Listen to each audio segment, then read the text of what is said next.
Hey, je veux juste répondre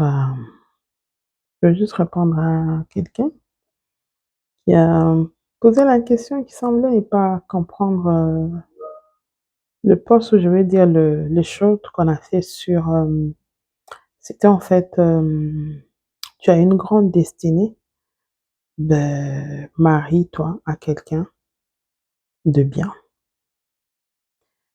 et puis tu pourras accéder à ta destinée. C'était un peu dans ce sens-là que le short était fait, mais apparemment il y a des gens qui n'ont pas compris l'essence de ça.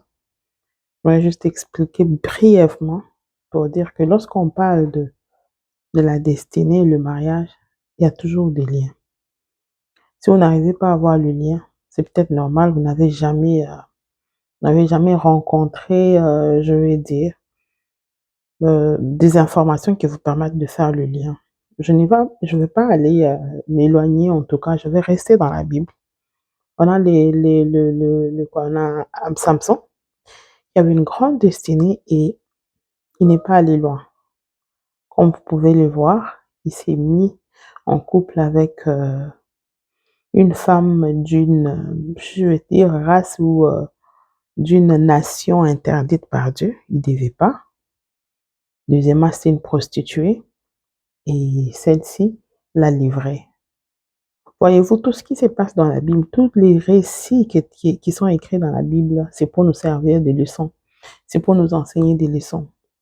Les récits comme ça, il y en a plusieurs. Ça peut être du côté de l'homme, ça peut être du côté de la femme, où la femme n'est pas à la hauteur, où l'homme n'est pas à la hauteur et tout.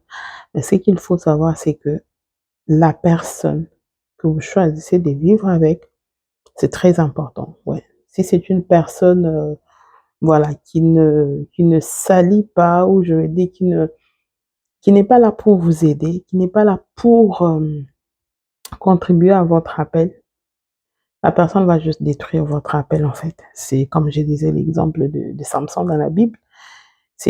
La personne est venue et avait une mission claire. Une mission claire de détruire, d'arriver à comprendre pourquoi il est fort et tout, et aller livrer cela. Donc, quand on se met en couple, quand on se marie, c'est toujours pour une mission. Chacun a une mission, chacun a des objectifs à atteindre d'une manière ou d'une autre. On peut en être conscient, tout comme aussi on peut en être inconscient. Mais quoi qu'il en soit, chaque mariage a ses buts, a ses missions, a ses objectifs.